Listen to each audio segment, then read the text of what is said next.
Hello दोस्तों, मैं धीरेन स्वागत करता हूं आपका एग्ज़ाम स्टडी विद संगीता में। दोस्तों, आज के इस वीडियो में हम डिस्कस करेंगे टीसीएस के द्वारा पूछे गए महत्वपूर्ण प्रश्नों की सीरीज़ में भारतीय इतिहास से अरब आक्रमण को। दोस्तों, अरब आक्रमण एक मोस्ट इम्पॉर्टेंट टॉपिक रहता है जो कि बार बार परीक्षाओं में यहाँ से क्वेश्चन रिपीट होते हैं। और आज हम ये आपके लिए छोटा सा प्यारा सा टॉपिक लेकर आए हैं जिसमें मात्र 30 क्वेश्चन हैं और ये सभी क्वेश्चन टीसीएस के द्वारा अधिकतर परीक्षा में पूछे जाते हैं। वीडियो यदि आपको ये अच्छा लगे, हेल्पफुल लगे तो प्लीज़ वीडियो को लाइक और शेयर जरूर कीजिएगा। और यदि अब तक आपने हमारे चैनल को सब्सक्राइब नहीं किया है तो प्लीज़ चैनल को सब्सक्राइब जरूर कीजिएगा, जिससे कि आपको मेरे आने वाले नए वीडियो का नोटिफिकेशन टाइम पर मिलता रहे। और दोस्तों, इससे पहले भी हमने लगभग 8 से 10 वीडियो टीसीएस की सीरीज़ में यहाँ पर बनाए हैं प्राचीन भारतीय इतिहास से। यदि आपने वो नहीं देखे हैं तो आप प्ले लिस्ट में जाकर या फिर चैनल पर जाकर भी देख सकते हैं। तो चलिए स्टार्ट करते हैं टीसीएस के द्वारा पूछे गए महत्वपूर्ण प्रश्नों की सीरीज़ में आज अरब आक्रमण को। मध्यकालीन इतिहास। अरब आक्रमण। अरब आक्रमण जब 1018 में महमूद गजनवी ने हमला किया था तब कन्नौज का शासक कौन था? तो देखिए, टीसीएस के द्वारा एक क्वेश्चन पूछा गया है तो याद रखिएगा, कन्नौज का शासक था राज्यपाल प्रतिहार। क्या नाम था इसका? राज्यपाल प्रतिहार।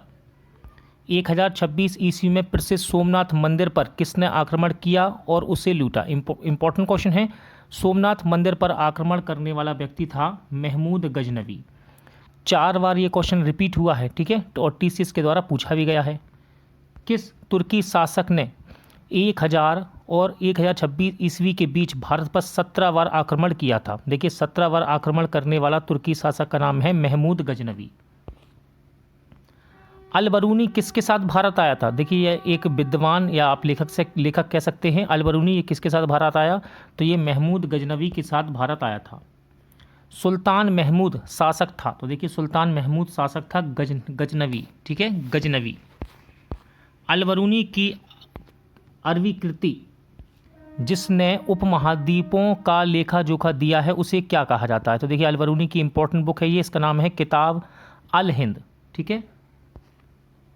मोहम्मद गौरी का पहला आक्रमण किस सन में हुआ था जब उसने मुल्तान पर हमला किया था? तो मोहम्मद गौरी का पहला आक्रमण हुआ जब उसने मुल्तान पर हमला किया 1175 ईस्वी में।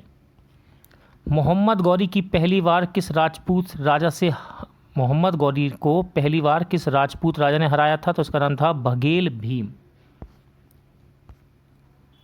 रानी नाई की देवी को उस महिला के रूप में याद किया जाता है जिसने 1178 ईस्वी में हराया था।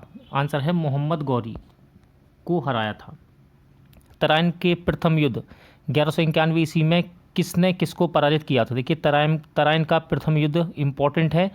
ये युद्ध हुआ था पृथ्वीराज चौहान और मोहम्मद गौरी के बीच, जिसमें मोहम्मद गौरी हार गया था।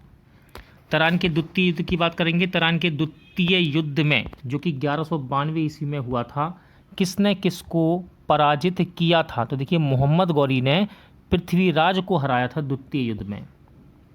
वह युद्ध जिसके कारण भारत में मुस्लिम सत्ता की नींव पड़ी कौन सा था? तो देखिए, मुस्लिम सत्ता की नींव पड़ी है तराइन के द्वितीय युद्ध के दौरान। किस भारतीय शासक को महमूद गजनवी ने वर्ष 1000 ईस्वी में अपने पहले हमले में पराजित किया था? राइट आंसर है राजा जयपाल। क्या नाम था इनका? राजा जयपाल। गजनी के सुल्तान महमूद ने उपमहाद्वीप का लेखा जोखा लिखने के लिए किस विद्वान को सौंपा था? तो इसका नाम था अल-बरूनी। मोहम्मद गौरी का गुलाम कौन था? वह अपने गुरु की मृत्यु के बाद शासक बना और गुलाम वंश की स्थापना की। तो देखिए, गुलाम वंश की स्थापना की थी कुतुबुद्दीन ऐबक ने, ठीक है। ये मोहम्मद गौरी का गुलाम था, ध्यान रखिएगा, इसीलिए इसके वंश का नाम था गुलाम वंश। किसका जन्म चौहान राजा सोमेश्वर और उनकी पत्नी कर्पूरा देवी के घर 1166 ईस्वी में हुआ था? तो देखिए, इनका नाम है पृथ्वीराज चौहान। 1191 में सुल्तान मोहम्मद गौरी को हराने वाला सबसे प्रसिद्ध चौहान शासक कौन था? तो देखिए, 1191 ईस्वी में सुल्तान मोहम्मद गौरी को हराने वाला सबसे प्रसिद्ध शासक था पृथ्वीराज तृतीय। 1192 में पृथ्वीराज तृतीय को पराजित करने वाला सुल्तान मोहम्मद गौरी कहाँ का शासक था? तो ये था अफगानिस्तान का शासक। इम्पोर्टेंट युद्ध है चंदावर के युद्ध में मोहम्मद गौरी ने किसे पराजित किया? तो चंदावर के युद्ध में मोहम्मद गौरी ने राजा जयचंद को हराया था। दिल्ली सल्तनत पर किसने शासन नहीं किया? तो देखिए दिल्ली सल्तनत पर गौरी राजवंश ने शासन नहीं किया था। ठीक है, दिल्ली सल्तनत शुरू ही होती है किससे? कुतुबुद्दीन ऐबक से। ठीक है, और ये इससे पहले का है गौरी राजवंश। उस राजा का नाम बताइए जिसने दिल्ली पर आक्रमण किया और कोहिनूर हीरा लूटा। तो इसका नाम है नादिर शाह। ठीक है, नादिर शाह ने दिल्ली पर आक्रमण किया और कोहिनूर हीरे को लूट लिया। मध्यकालीन भारतीय इतिहास के संदर्भ में किस भौगोलिक प्रदेश को तुरान कहा जाता था? तो तुरान कहते थे मध्य एशिया को। किसको? मध्य एशिया को। तमेरलेन अथवा तैमूर ई लंग ने भारत पर आक्रमण किस वर्ष किया था? तो देखिए भारत पर तैमूर ई लंग का आक्रमण हुआ था 1398 ईस्वी में। कब? 1398 ईस्वी में। चचनामा किस विजय का इतिहास दर्ज है इस बुक में? देखिए चचनामा में अरबों के विजय का इतिहास दर्ज है। मुल्तान को के रूप में भी नामित किया गया। तो देखिए मुल्तान को अरबों ने सोने के शहर के रूप में नामित किया था। जहां पैगंबर मोहम्मद साहब के एक बाल को संरक्षित रखा गया है वह मुस्लिम मस्जिद कहाँ स्थित है? देखिए इंपॉर्टेंट क्वेश्चन है। पैगंबर मोहम्मद साहब के एक बाल को संरक्षित रखा गया है श्रीनगर की मस्जिद में। असम राज्य का नाम उस जनजाति के नाम पर पड़ा है जिसने इस क्षेत्र पर विजय प्राप्त की थी। वो जनजाति कहाँ से आई? तो देखिए सियाम। ठीक है, अब थाईलैंड है लेकिन। ठीक है, सियाम।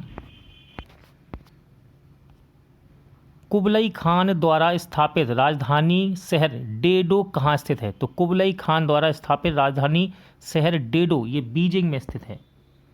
शासक चंगेज खान किस जनजाति के थे? तो चंगेज खान ये मंगोल जनजाति के थे। ठीक है, मंगोल जनजाति के। किसके अधीन मंगोलों ने 1219 में उत्तर पूर्वी ईरान में ट्रांसोकिशियान पर आक्रमण किया था? राइट आंसर है मंगोल शासक चंगेज खान। इंपॉर्टेंट क्वेश्चन रहता है दोस्तों, नालंदा विश्वविद्यालय को नष्ट करने वाला मुस्लिम शासक था? तो देखिए नालंदा विश्वविद्यालय को नष्ट करने वाला मुस्लिम शासक था मोहम्मद बिन बख्तियार खिलजी। ठीक है, अक्सर आपको बख्तियार खिलजी मिलेगा बुकों में। ठीक है, मोहम्मद बिन बख्तियार खिलजी ने नालंदा विश्वविद्यालय को नष्ट किया था। आज का टॉपिक यहीं एंड होता है। जल्द मिलते हैं नए टॉपिक के साथ।